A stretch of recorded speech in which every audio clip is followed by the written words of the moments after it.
Hello दोस्तों, नमस्कार। कैसे आप लोग? आशा है कि आप लोग बहुत अच्छे होंगे। चलिए दोस्तों, आज बात करते हैं यूजीसी नेट पेपर फर्स्ट, जिसमें आज का आपका टॉपिक रहेगा द पीपल एंड डेवलपमेंट। तो द पीपल एंड डेवलपमेंट में हमें क्या क्या चीज़ें पढ़ना चाहिए, बेसिक चीज़ आज समझेंगे। इसमें ग्लोबल वार्मिंग क्या है, क्लाइमेट चेंज क्या है और इसका इम्पैक्ट क्या होता है, इसके बारे में आज हम समझते हैं।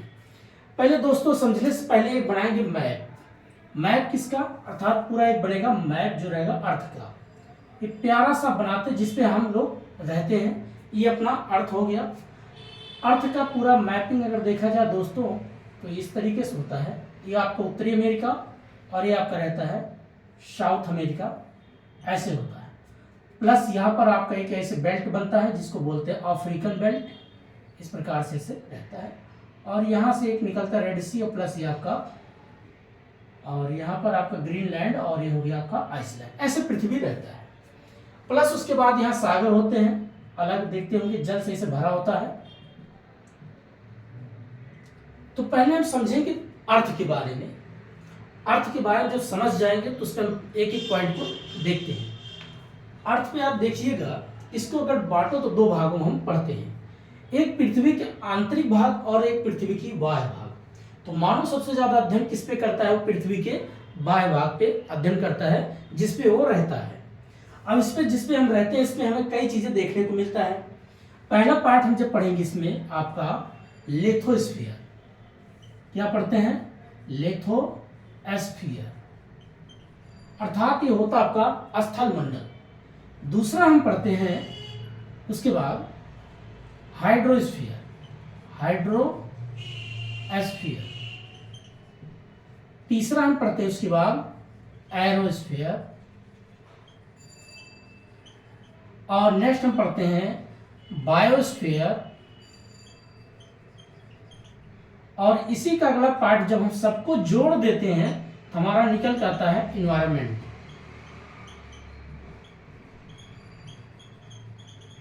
ये बेसिक चीज होता है आपका। और हम सबसे ज्यादा क्या पढ़ते हैं? The people and development and environment. अब सोचिए, इन्हीं 4-5 पॉइंट को अगर अच्छे से आप समझ जाते हैं तो आपके लिए जो होता है the people and development environment chapter काफी सहज हो जाता, आसान हो जाता है। पहले समझते हैं लिथोस्फीयर के बारे में। लिथोस्फीयर किस चीज को इंडिकेट करता है? लिथोस्फीयर मतलब जो आपका स्थल मंडल है जिसपे मानव रहता है। अब पृथ्वी के ऊपर अगर रहते हैं तो इस पे आप नजर उठा के देखिए, आपको क्या क्या दिखाई देता है। तो आप देखते होंगे, घूमने जाते होंगे तो आपको माउंटेन अर्थात पर्वत देखने को मिलता होगा, पठार देखने को मिलता होगा, पहाड़ी देखने को मिलता होगा। उसके बाद आप रेगिस्तान देखते होंगे जिसको मरुस्थल बोलते हैं। फिर उसके बाद आप जिसको डेजर्ट बोलते हैं दोस्तों, तटीय क्षेत्र देखते होंगे, तटीय क्षेत्र। फिर नेक्स्ट आप क्या देखते होंगे? और आगे जाइए, पेड़, बड़े बड़े पेड़ देखते होंगे, टाइप्स ऑफ अलग अलग प्रकार के प्लांट्स देखते हैं। इस सब किस पे देखते हैं? लिथोस्फीयर के जो पृथ्वी के जो ऊपरी परत है उस पे आप देखते हैं। जैसे पृथ्वी है तो पृथ्वी के सब किस पे आप देखते हैं? कि जो ये आवरण है, जो ये घिरा हुआ है, इसके अंदर आप देखते होंगे। इस आवरण को बोलते हैं, क्या बोलते हैं? अगर बायोस्फीयर पढ़ते हैं आपका आता है ट्रोपोस्फीयर, स्ट्रेटोस्फीयर की। तो स्ट्रेटोस्फीयर के जो आप देखते होंगे सारी चीज पृथ्वी के ऊपर जितने पार्ट होते हैं सब कुछ ये देखने को मिलता है। अगर इसी में किसी भी एक चीज का अनबैलेंस होता है तो बोलते हैं कि क्लाइमेट चेंज हो गया, जलवायु में परिवर्तन आ गया। अब वो होता कैसे है आगे भी समझेंगे। फिर दूसरा हम इसमें पढ़ते हैं हाइड्रोस्फीयर। अब हाइड्रोस्फीयर मीन्स होता है जो कि जलमंडल। जलमंडल में आप पढ़ते हैं जैसे महासागर, महासागर। फिर क्या पढ़ते हैं? सागर। फिर क्या पढ़ते हैं? नदी। फिर उसके बाद नदी इस पे भी आएगा दोस्तों, लिख देते हैं क्योंकि पृथ्वी के ऊपर भी है। उसके बाद नदी के बाद झील, नहर। तो ये बेसिक चीज जो जल से जुड़ा होता है उसको बोलते हैं हम जलमंडल। ओस्नोस्फीयर करके बोला जाता है, अलग चैप्टर है का था। फिर हम नेक्स्ट पढ़ेंगे एरोस्फीयर। एरोस्फीयर मीन्स होता है वायुमंडल। अब वायुमंडल में अगर देखा जाए basic troposphere, stratosphere, mesosphere, ionosphere, exosphere. ये बेसिक 4-5 पॉइंट ये का बनता है। Troposphere, stratosphere, mesosphere, ionosphere, exosphere. ये 5 मंडल में क्या होता है, ये पृथ्वी के आवरण ऐसे घिरे होते हैं, 1 मंडल, 2 मंडल, 3, 4, 5। तो ऐसे ऐसे मंडल है ये जो पृथ्वी के चारों ओर होता है, उसको बोलते हैं हम वायुमंडल। अगला पढ़ते हैं बायोस्फीयर। बायोस्फीयर में क्या पार्ट आता है, जो जीव जंतुओं से जुड़ा होता है। अब जीव जंतुओं से बायो में कौन आते हैं, आपका लिविंग पार्ट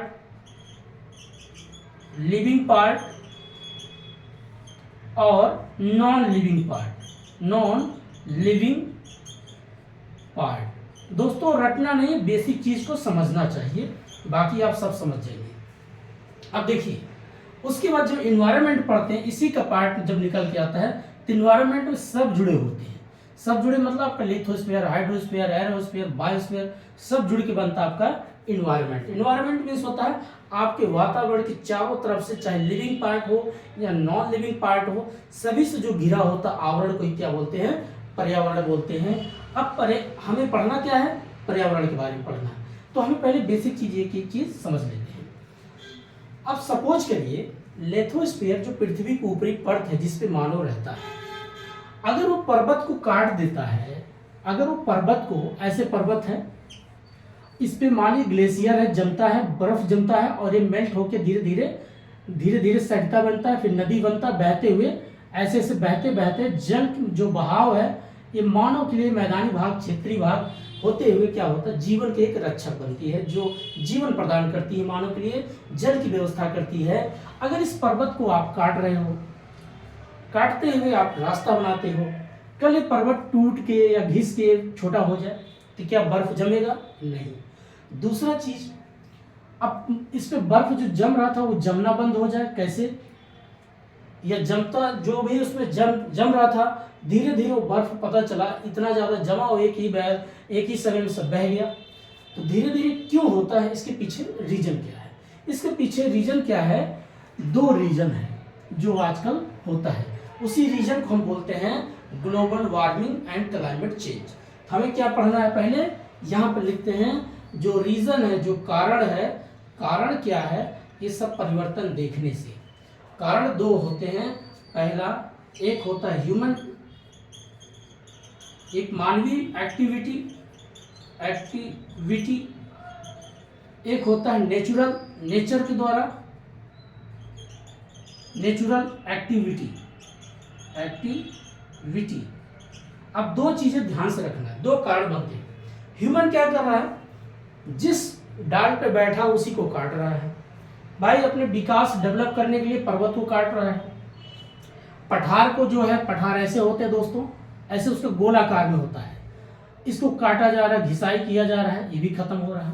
पहाड़ी मीन्स होता है जिस पे बर्फ नहीं जमता, पर्वत पे बर्फ जमता है, पहाड़ी पे बर्फ नहीं जमता है। तो पहाड़ी छोटी होती हैं, आप लोग जैसे किसी अरावली का रेंज आप देखिएगा तो छोटी छोटी उसकी पहाड़ियां देखने को मिलती है। रेगिस्तान जो पूरे डेजर्ट एरिया है, डेजर्ट ऐसे पॉइंट बालू की जैसा है।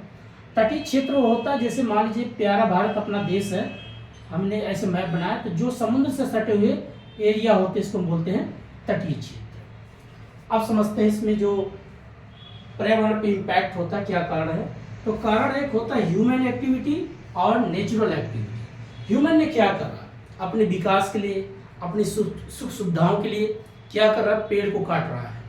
जब पेड़ कटेंगे तो जो कभी गैस की मात्रा थी, अब यहाँ आते हैं, नाइट्रोजन मान लीजिए आपका 82% था, ऑक्सीजन जो है आपका 21% था, एक प्रकार समझते हैं दोस्तों,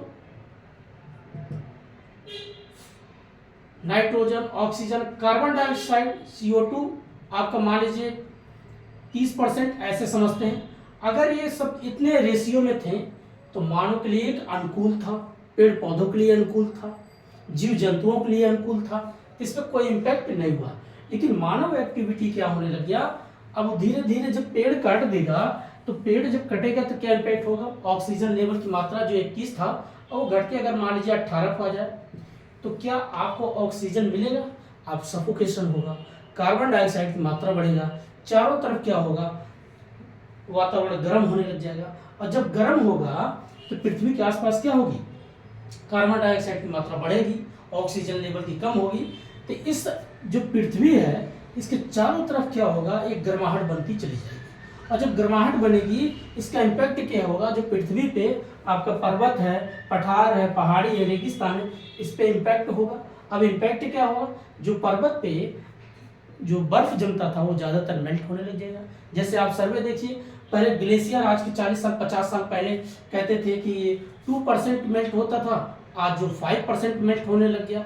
अब रेशियोज के ज़्यादा जब मेल्ट होगा तो मेल्ट होते होते ज़्यादातर मेल्ट होने के बाद समुद्र में पानी जाएगा तो समुद्र की सी लेवल बढ़ेगा। और समुद्र के जो तटीय क्षेत्र, आप जो किनारे जिला हैं, जो देश हैं छोटे छोटे, जैसे वेस्ट ऑफ बंगाल है या आपका बांग्लादेश है, वहाँ आप देखिए सर्वे करिए, बताया जा रहा है कि 20-30 साल पहले वहाँ पर जल की जो दूरी थी 100 मीटर दूर था, आज पता चला 300 मीटर और करीब आ गया, जमीन के स्तर को टच करते जा रहा है। अब जो वहाँ पर लोग रहते हैं उनके लिए जनजीवन के लिए नुकसान होने लग गया। लेकिन वो नुकसान का कारण कौन बना, ह्यूमन एक्टिविटी। मानव अपने विकास के लिए, अपनी सुख सुविधाओं के लिए बिल्डिंग बना रहा है, प्लांट बना रहा है, रोड बना रहा है, सारी चीजें करते जा रहा है और पेड़ को काटते जा रहा है, पर्वत को काट रहा है, पठार को काट रहा है, पहाड़ी को काट रहा है। रेगिस्तान, कभी कोई सुनता नहीं था कि रेगिस्तान में बर्फबारी होगा। अब सोचिए कि ऐसा क्लाइमेट चेंज हो रहा है कि रेगिस्तान में बर्फबारी होने लगी है। तो कल अगर रेगिस्तान में वर्षा होगी तो वहाँ की मिट्टी क्या उपजाऊ बन जाएगी, और जो कहीं उपजाऊ मिट्टी थी आज वो धीरे धीरे डेजर्ट में कन्वर्ट हो जाएगा। तो इसका एक्टिविटी यही क्यों होने लग गया, क्योंकि मानव का एक्टिविटी है। दूसरा होता है नेचुरल एक्टिविटी। अब नेचुरल एक्टिविटी है पृथ्वी के अंदर सियाल, सीमा, नीफे, 3 प्रकार की जो परतें पाई जाती हैं। एक होता है पृथ्वी की 2 परत होती है, जो बेसिक उसके आधार होती है, चट्टान होती हैं, उसके बारे में पढ़ते हैं। एक समुद्री प्लेट, एक सागरी, जिसको एक सागरी प्लेट बोलते हैं, एक स्थली प्लेट। तो सागरी और स्थली प्लेट क्या करती हैं, पृथ्वी के अंदर, ऐसे पृथ्वी के अंदर एक सियाल, सीमा, नीफे, एक प्रकार से नीफे एक जो है लिक्विड फेम में है, एनर्जी इसे पूरा घुला हुआ है। ये क्या करता है, जब पृथ्वी हमारी रोटेट करती है, अपनी धुरी पे घूमती रहती है, तो ये भी साथ में क्या होता है, इसे घूमता रहता है। जब ये भी घूमेगा इसके ऊपर जो प्लेट होती हैं, ऐसे प्लेट आप पढ़े होंगे जो जियोग्राफी के स्टूडेंट होंगे, तो सागरी प्लेट और स्थली प्लेट, ये प्लेटें क्या, प्लेटें भी ऐसे घूम रही हैं। तभी कभी कभार देखते होंगे एक प्लेट दूसरे प्लेट से टेक्टोनिक हो जाती है, टकरा जाती है, उसका इम्पैक्ट क्या होता है, तो उसका इम्पैक्ट से भूकंप आता है, कहीं कहीं ज्वालामुखी भी आ जाता है। तो ये होता है आपका नेचुरल एक्टिविटी। तो ज़्यादातर नेचुरल तो जो होगा तो अलग ही सिस्टम है, लेकिन मानव सबसे ज़्यादा एक्टिविटी करने लग गया। अब इसी वजह से क्या होता है, ग्लोबल वार्मिंग बढ़ने लग गया। ग्लोबल वार्मिंग बढ़ने लग, अब ग्लोबल मतलब जो पूरा एक ग्लोब है, जो पृथ्वी है, क्या हो रहा है, गर्म होने लग गया। गर्म कैसे, सिंपल सी बात, आपका एक कमरा है, आपके कमरे की एक टेम्परेचर आप सोचते थे भाई मैं 35 या 30 तक इस टेम्परेचर को झेल सकता हूँ।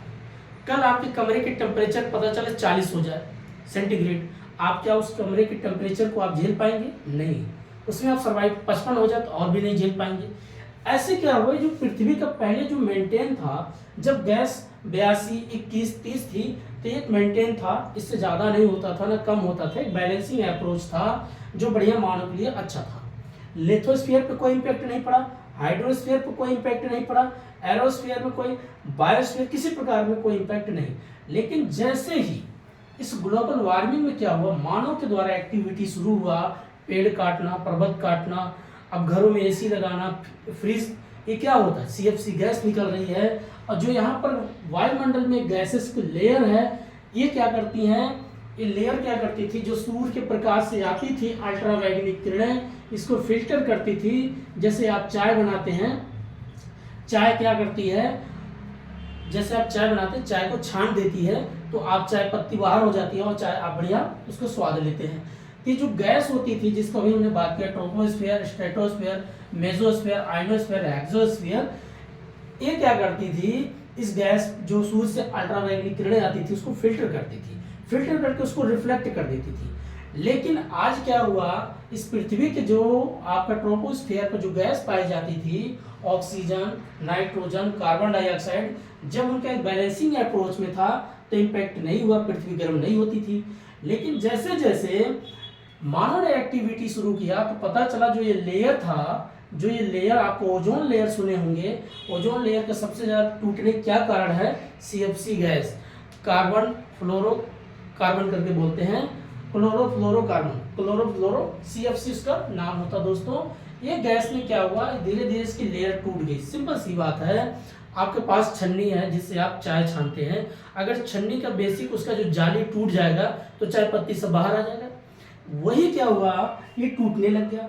अब ये टूटने का कारण क्या है, ये जो गैस है इनकी मात्रा बढ़ने लग गई, सीएफसी गैस की मात्रा बढ़ गई। अब जाकर के उसको तोड़ना शुरू कर दिया। अब वो जब चीजें जब टूटने लगे, पूछा कैसे हो रहा है, बोले कार्बन डाइऑक्साइड की मात्रा बढ़ गई। फिर पूछे कार्बन डाइऑक्साइड की मात्रा कैसे बढ़ रही, तो कह रहे उसके जिम्मेदार मानव है। बोले कौन सा मानव जिम्मेदार है, कहे वो देश है, वो जो आपके अलग अलग कंट्री हैं, जो देश है, जैसे आपका यूएसए हो गया, साउथ अमेरिका हो गया, आपका अफ्रीका या आपका ब्रिटेन, चाइना, ऐसे जो डेवलपिंग कंट्री हैं इनका इम्पैक्ट ज़्यादा हो रहा है। बोले क्यों, क्योंकि सबसे ज़्यादा धरती पे जो रिसोर्सेज का क्या कर रहे हैं, कंज्यूम कर रहे हैं और कार्बन डाइऑक्साइड की मात्रा उत्सर्जन कर रहे हैं। इसी की वजह से सीएफसी गैस भी निकलती है। जब घरों में एसी लग रहा है, फ्रीज लग रहा है, इसका जो मात्रा क्या इस लेयर को तोड़ने लग गया। और जब ये लेयर टूटने लग गया तो गैस जो अल्ट्रावायलेट किरणें थी पृथ्वी पे ज्यादा आने लग गया, उससे आपको जल जीवन पेड़ पौधे पे नुकसान होने लग गया। आप देखते होंगे बहुत से लोग ज्यादा धूप में निकलते हैं तो उनको जो है स्किन एलर्जी हो जाती है, छोटे छोटे दाने पड़ जाते हैं, खुजली होती है, बीमारियां बहुत सी होती हैं, एक प्रकार से वो स्किन डिजीज होने लगता है। इसलिए लोग उसको अम्ब्रेला लेके चलते हैं। आजकल बहुत कवर कपड़े आते हैं, पहन के चलते हैं, तो अलग मैटर है। तो अब इसको हम समझते हैं ग्लोबल वार्मिंग की। तो क्या हुआ, जब सूर्य किरणें सबसे ज्यादा आती थी पहले वो फिल्टर करके वापस कर देता था। अब क्या हुआ, कुछ ये जो गैस थी, जब कार्बन डाइऑक्साइड की मात्रा बढ़ गई तो गैस क्या करने लग गया, सूर्य से अगर मान लीजिए 100% सूर्य का किरणें आता था पृथ्वी पे, तो ये क्या करता 100% फिर ये सारी गैस पहले वापस कर देती थी, रिफ्लेक्ट कर देती थी, जिसकी वजह से पृथ्वी के पास कोई गैस जो लेयर थी उसमें गैस संचय नहीं होता था, रिजर्व नहीं होता था, तो वापस हो जाती थी। इस प्रक्रिया को बोलते थे एल्बिडो कॉन्सेप्ट, एल्बिडो। तो एल्बिडो कॉन्सेप्ट क्या होता था, 100% सूर्य का प्रकाश आया तो 100% रिफ्लेक्ट होकर चला जाता था। लेकिन धीरे धीरे क्या हुआ कि जल की मात्रा, कार्बन डाइऑक्साइड की मात्रा इतना ज्यादा बढ़ने लग गया कि अब जो सूर्य की किरणें आती थी 100%, अब उसमें 100 में से 90 रिफ्लेक्ट हो रहा है और 10% आपको वायुमंडल में क्या हो रहा है, रिजर्व होने लग गया। और जब वो रिजर्व होने लग गया, पृथ्वी की कभी जो टेम्परेचर एक मैक्सिमम बात करते हैं ऐसे समझने के लिए कि अगर उसकी टेम्परेचर मान लीजिए 50% थी तो 50% में सारी चीजें बैलेंस थी। अब उसकी टेम्परेचर पृथ्वी के और ज्यादा बढ़ने लग गया, वो हो गया 55%। अब 55% आप टेम्परेचर हो गया तो पृथ्वी के जो आसपास का वातावरण होगा गर्म हो गया, और जब वो गर्म होने लग गया तो माउंटेन गर्म होने, पर्वत भी गर्म होने लग गया, तो पर्वत के ऊपर जो बर्फ जमी थी वो मेल्ट होकर ज्यादातर पिघल के जल बन के बहने लग गया। पर्वत पठार पे भी इम्पैक्ट आने लग गया, पहाड़ी क्षेत्रों में इम्पैक्ट आने लग गया, रेगिस्तान में भी इम्पैक्ट आया, तटीय क्षेत्र में इम्पैक्ट आया। अब ये इम्पैक्ट क्या आने लग गया, धीरे धीरे जब आपका ग्लेशियर पिघल गया, पिघलने के बाद समुद्र की सतह का लेवल बढ़ने लग गया, उसी प्रक्रिया क्या बोलते हैं, क्लाइमेट चेंज। तो जब आपका ग्लोब पूरा गर्म हो गया तो इस ग्लोब के जो भी पार्ट पाए गए ये भी इस पे इम्पैक्ट हुआ, और इसके इम्पैक्ट क्या हुआ, हमारा जलवायु परिवर्तन होने लग गया। उसी कारण को बोलते हैं क्लाइमेट चेंज। अब क्लाइमेट जब चेंज होगा तो किस पे इम्पैक्ट हुआ, लिथोस्फीयर पे, हाइड्रोस्फीयर पे, एरोस्फीयर पे, अब प्लस बायोस्फीयर। अब बायोस्फीयर पे क्या क्या इम्पैक्ट पड़ा, जो लिविंग पार्ट है, नॉन लिविंग पार्ट है, लिविंग पार्ट जैसे मानव, अब इसमें आता आपका एनिमल्स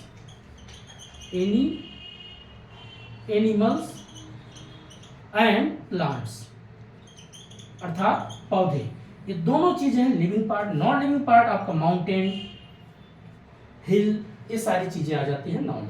अब इसका इम्पैक्ट क्या होने लग गया आज के दौर में, देखिए आप खुद आप नजर उठा के देखिए, पेड़ कट गए, खेती किया जा रहा है, पेड़ कट गए, बिल्डिंग बन रहा है, माउंटेन कट गए, रास्ते बन रहे हैं, पठार को पूरा एकदम बराबर कर दिया गया। अब इससे क्या हुआ कि जो कभी काल जो इसमें आप जेट स्ट्रीम है, ला नीनो है, अल नीनो है, एक क्लाइमेट जो आप एक प्रकार से देखा जाए जो मौसम होता था, बारिश का मौसम होता था, जो आपका मानसून बनता था, वो भी क्या हुआ, बनना बिगड़ गया। इसीलिए आप देखते होंगे पहले जून को बोला जाता था कि 1 जून को बारिश होती थी, अब पता चला 1 जून को बजाय अप्रैल में बारिश हो रही है, मार्च में बारिश हो रही है। इसका इम्पैक्ट क्या होने लग गया, मानव का बॉडी जो है उस क्लाइमेट के अनुसार अब एग्जिस्ट नहीं कर पा रहा है, ढल नहीं पा रहा है, जिसके वजह से क्या हुआ, तरह तरह की बीमारियां उत्पन्न होने लग गई। कभी कोई सोचता नहीं था मार्च अप्रैल में इतनी ज़्यादा मच्छर का जन्म होगा। अब देखिए सब क्लाइमेट का इम्पैक्ट है भाई। जब मार्च में ज़्यादा वर्षा हो जाएगी अप्रैल में, तो छोटे छोटे स्पीसीज कीड़े मकोड़ों का जन्म होगा, और वो मानव पे ज़्यादा इम्पैक्ट करेगा, और जब मानव पे इम्पैक्ट करेगा तो बीमारियां ज़्यादा होगी, और बीमारियां ज़्यादा होगा तो डॉक्टरों का अच्छा इनकम होगा, फिर उसके बाद मेडिसिन बनेगा, दवा बनेगा, तो मानव एक तरफ कमाएगा, दिन भर बैठ की तरह काम करेगा, शाम को डॉक्टर पास दे के आएगा, तो क्या अपने लिए जी पाया, कोई छोटी सी खुशियां शेयर कर पाया, नहीं कर पाया। इसका जिम्मेदार ये पूरा मानव है। तो इसलिए हमें समझना चाहिए, इसका ये मतलब नहीं कि हमें एग्जाम पास करना है, हमें ये भी समझना चाहिए हमारे जीवन में इसका उपयोग कहाँ है। इसलिए अगर आपके पास जमीन का टुकड़ा हो, तो घर में हो या घर से थोड़ी बाहर हो, तो कम से कम 2-4 पौधा लगाइए। पौधा ऐसे लगाइए फल भी दे, ऑक्सीजन भी दे। जैसे नीम का पौधा लगाइए, आम का पौधा लगाइए, पीपल का पौधा लगाइए। इससे क्या होगा, ऑक्सीजन कंटेंट बढ़ेगा, आपके आसपास के लोगों को भी शुद्ध ऑक्सीजन। देखिए कोरोना काल में दोस्तों कितना ऑक्सीजन का डिमांड बढ़ा था। कभी ये है कि जो चीज़ फ्री में होती है उसकी कीमत हम नहीं समझते हैं, जब वो चीज़ें हमसे दूर होती है तब उसकी हम कीमत समझते हैं, चाहे रिलेशन में हो चाहे जलवायु में हो। इसलिए मैं दोनों चीज़ों से बात किया। अब समझते हैं, तो जब ग्लोबल वार्मिंग हो गया, ग्लोब पूरा गर्म हो गया, तो इसका इम्पैक्ट क्या हो गया, क्लाइमेट चेंज होने लग गया, जलवायु में परिवर्तन आने लग गया। और जब जलवायु में परिवर्तन आएगा तो मानव के जीवन में परिवर्तन आएगा, मानव के रहन सहन में परिवर्तन आएगा, मानव के हर प्रकार से परिवर्तन देखने को मिलेगा। अब मानव ने अपने सुख सुविधा के लिए हर एक नई नई चीज़ के आविष्कार तो कर रहा है, लेकिन वही है, सिक्के की दो पहलू है। अगर कोई चीज़ पॉजिटिव होती है तो उसका दूसरा नेगेटिव भी आती है, अगर कोई चीज़ अच्छी बन के आती है तो दूसरा उसका नेगेटिव भी बन के आती है। तो हमें दोनों को बैलेंस करना है।